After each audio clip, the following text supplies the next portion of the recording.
Welcome to social post. నేను Nihal. So ఈ year 2025 mutual funds performance ఎలా ఉంది? 2026కి ఎవరైతే ఇన్వెస్ట్‌మెంట్ చేయబోతున్నారో వాళ్ళు ఎలాంటి జాగ్రత్తలు తీసుకోవాలి? దీని గురించి మాట్లాడడానికి శ్రీనివాస్ రెడ్డి గారు ఉన్నారు, మ్యూచువల్ ఫండ్ డిస్ట్రిబ్యూటర్. సార్‌తో మనం మాట్లాడదాం. Hello sir, welcome to social post. Thank you Nihal. Sir, ఈ ఇయర్ 2025లో మ్యూచువల్ ఫండ్స్ పర్ఫార్మెన్స్ ఎలా ఉన్నాయి? ఐ మీన్ ఎంత శాతం రిటర్న్స్ ఇచ్చినాయి? అండ్ నెక్స్ట్ ఇయర్ 2026కి మనం ఎలాంటి జాగ్రత్తలు తీసుకోవాలి? 2025 రిటర్న్స్ ఎంత శాతం ఇచ్చినాయని కనుక చెప్తే ఏంటి ఇంత వరస్ట్గా ఉన్న పెర్ఫార్మెన్స్ అని మనం అందరం కూడా ఆశ్చర్యపోతాం. ఓకే. అంటే లాంగ్ టర్మ్లో మ్యూచువల్ ఫండ్స్ బాగుంటాయి, మ్యూచువల్ ఫండ్ రిటర్న్స్ బాగుంటుంది, 12% వస్తుంది, 15% వచ్చింది, కొన్ని ఏరియాస్లో 22% రిటర్న్ కూడా జనరేట్ చేసామని చెప్తూ ఉంటారు కదా. ఇదేంది 1 ఇయర్ రిటర్న్ వచ్చేపాటికి ఇట్లా ఉంది ఏంటి అని చాలామంది అనుకోవచ్చు. కానీ ఇది ఈ రోజే కాదు, ఇంతకుముందు కొన్ని సంవత్సరాల్లో కూడా ఇట్లాంటి రిటర్న్స్ చూసాం మనం మార్కెట్లో. కాకపోతే 20 నుంచి 24 వరకు ఇలాంటి మార్కెట్ని చూడలేదు. ఆఫ్టర్ కోవిడ్ తర్వాత, కోవిడ్ నుంచి 24 వరకు కూడా మనం ఇలాంటి రిటర్న్స్ మార్కెట్లో ఎప్పుడూ ఎక్స్పెక్ట్ చేయలేదు. మ్యూచువల్ ఫండ్ ఇన్వెస్ట్మెంట్ చేసేవాళ్ళు లేకపోతే మ్యూచువల్ ఫండ్ అడ్వైజర్స్ను అందరినీ కూడా 25 క్యాలెండర్ ఇయర్ మనని నేల మీదకి తీసుకొచ్చి నుంచోబెట్టి, డెఫినెట్గా లార్జ్ క్యాప్లో మంచి కన్జర్వేటివ్ రిటర్న్స్ ఉంటాయి, మిడ్ అండ్ స్మాల్ క్యాప్లో మంచి అగ్రెసివ్ రిటర్న్స్ ఉంటాయి. స్మాల్ క్యాప్లో ఇన్వెస్ట్మెంట్ చేస్తే మీకు ఎక్కువ రిటర్న్స్ వస్తాయి లాంగ్ టర్మ్లో అని చెప్తాం. కానీ ఇయర్ రిటర్న్ కనుక మీరు క్యాలిక్యులేట్ చేస్తే లార్జ్ క్యాప్లో అవుట్ ఆఫ్ ద 35 ఫండ్స్ దగ్గర 11.25 నుంచి 3.75% మధ్యలో ఉంది రిటర్న్. దీని average market return all together funds అన్నింటిని కూడా క్యాలిక్యులేట్ చేసి యావరేజ్ క్యాలిక్యులేట్ చేస్తే 7.3% ఉంటే, బెంచ్ మార్క్ అంటే నిఫ్టీ 100 మనం క్యాలిక్యులేట్ చేసుకుంటే బెంచ్ మార్క్ రిటర్న్ వచ్చేసి 10.34. అంటే total average funds return bench mark return కంటే తక్కువ ఉంది.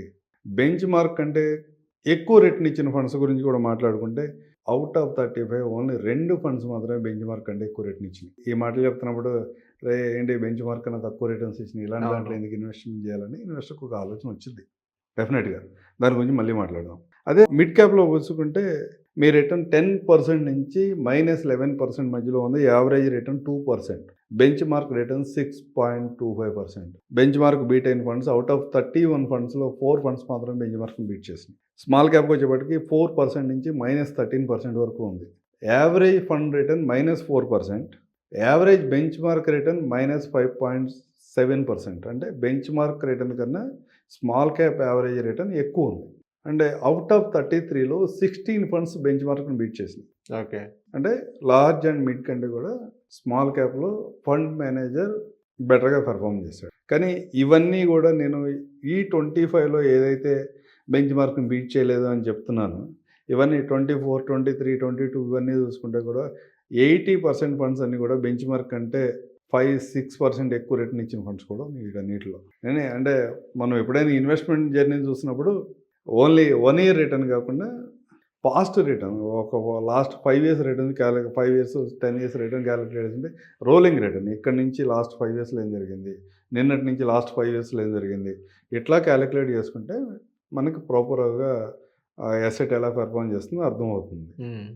లాస్ట్ 1 ఇయర్ రిటర్న్ ఏదైనా మనం ఎన్ని మాట్లాడుకున్నా చాలా వరస్ట్ పర్ఫార్మెన్స్ ఫిక్స్డ్ డిపాజిట్ కంటే కూడా చాలా తక్కువ రిటర్న్స్ ఇచ్చినాయి లాస్ట్ 1 ఇయర్లో, ఎక్సెప్ట్ లార్జ్ క్యాప్. అప్రాక్సిమేట్లీ కూడా లార్జ్ క్యాప్ చూసుకున్నా కానీ 10% యావరేజ్ బెంచ్ మార్క్ రేటింగ్ 10%. కానీ ఫండ్స్ పెర్ఫార్మెన్స్ అంతగా లేదు. కంటే తక్కువ ఇచ్చినంటే 6 కంటే బిలో అని అనుకోవచ్చా? అనుకోవచ్చు. పర్టికులర్గా స్మాల్ క్యాప్లో అయితే అన్ని నెగిటివ్లోనే ఉన్నాయి. స్మాల్ క్యాప్ అన్నీ కూడా నెగిటివ్లోనే ఉన్నాయి.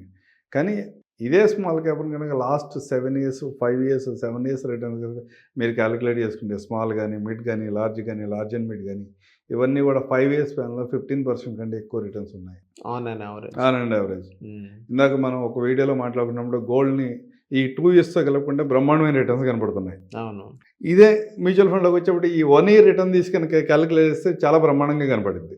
ఈ 1 ఇయర్ రిటర్న్స్తో కలిపి కూడా లాస్ట్ 5-7 ఇయర్స్ రిటర్న్ కనుక మనం క్యాలిక్యులేట్ చేస్తే 17, 18, 20% రిటర్న్ ఇచ్చిన ఫండ్స్ చాలా ఉన్నాయి. ఈ ఇయర్లో మన ఒక రకంగా మ్యూచువల్ ఫండ్ ఇన్వెస్ట్మెంట్స్లో మేము 24 వరకు కూడా ఇన్వెస్టర్ దగ్గరికి వెళ్ళినప్పుడు కూడా నాకు 5 రూపీస్ ఇంట్రెస్ట్ వస్తుందా, 10 రూపీస్ ఇంట్రెస్ట్ వస్తుందా, కొన్ని ఫండ్స్ 60-70% రిటర్న్ ఇచ్చేయంటే మేము చాలా సందర్భాల్లో అతను కన్విన్స్ చేయడానికి చాలా టైం పట్టేది. లేదంటే 12% ఎక్స్పెక్ట్ చేయండి, 12% ఎక్స్పెక్ట్ చేయండి, అంతకంటే ఏదైనా వస్తే బోనస్ అనుకోండి. మీరు 20%, 30%, 40% మీద ఉండొద్దు, అంతా రిటర్న్స్ మార్కెట్‌కి ఉండవు అని చెప్తుంటే, లేదు ఆ ఫండ్‌లో వచ్చింది, ఈ ఫండ్‌లో అంటే రకరకాల ఎగ్జాంపుల్స్, లైవ్ ఎగ్జాంపుల్స్ ఉన్నాయి ఆయన దగ్గర కూడా. ఇంత రిటర్న్స్ వచ్చినాయి కదా మీరు రావని చెప్తారేంటనే క్వెషన్ వచ్చేది. కానీ 25 మాలాంటి వాళ్ళందరికీ చాలా హెల్ప్ చేసింది. ఇన్వెస్టర్స్‌ని గానీ, డిస్ట్రిబ్యూటర్స్‌ని గానీ అందరినీ నేల మీద తీసుకొచ్చి వాస్తవంగా ఆలోచించే విధంగా తీసుకొచ్చింది. ఈ 24, 25 ఇలా ఉన్నా నెక్స్ట్ 26కి వచ్చేపాటికి మనం ఎలాంటి ఫండ్స్‌లో ఇన్వెస్ట్‌మెంట్ చేయొచ్చు ఫ్యూచర్‌లో. అంటే ఎలాంటి జాగ్రత్త జాగ్రత్తలు తీసుకోవాలంటే కన్జర్వేటివ్ ఇన్వెస్టర్ ఎప్పుడు కూడా అసెట్ అలొకేషన్‌కి ప్రాధాన్యత ఇవ్వాలి. యెస్. మీ ఇన్వెస్ట్‌మెంట్ ఈక్విటీ ఇన్వెస్ట్‌మెంట్ చేస్తున్నా గానీ కొంత అసెట్‌ని మెటల్స్‌లోకి గోల్డ్ అండ్ సిల్వర్‌లో కూడా ఇన్వెస్ట్‌మెంట్ చేసుకోగలగాలి. అలాంటి ఇక డైరెక్ట్‌గా మ్యూచువల్ ఫండ్‌లో మల్టీ అసెట్ అనే ఫండ్స్ ఉంది. మల్టీ అసెట్ ఫండ్‌లో గోల్డ్ అండ్ సిల్వర్, కమోడిటీస్‌లో కూడా ఇన్వెస్ట్‌మెంట్ చేస్తారు. అలాంటి ఫండ్ కన్జర్వేటివ్ ఫండ్ కాకపోతే. మీరు అగ్రెసివ్‌గా నేను 18% రిటర్న్స్ వస్తాయంటే రావు. 10-12% రిటర్న్స్ గ్యారంటీగా అక్యుములేట్ చేసే కెపాసిటీ ఉన్న ఫండ్స్. దాంతోపాటు కొత్తగా ఇవాళ మేమందరం మాట్లాడుతున్న category thematic advantage category. Okay. అంటే within the fund manager market కండిషన్స్‌ని బట్టి అతను ఓన్‌గా డైవర్సిఫై చర్న్ చేసుకుంటూ వెళ్తాడు. సపోజ్ లాంగ్ టర్మ్ ఉంది, స్మాల్ క్యాప్ ఉంది, వాల్యుయేషన్స్ అంత అట్రాక్టివ్‌గా లేనప్పుడు స్మాల్ క్యాప్‌లో ఎక్స్‌పోజర్ తగ్గించుకుంటాడు. లార్జ్ క్యాప్‌లోకి వెళ్తాడు. లార్జ్ క్యాప్‌లో కూడా అంత అట్రాక్టివ్ లేనప్పుడు వేరే అసెట్‌లోకి వెళ్తాడు.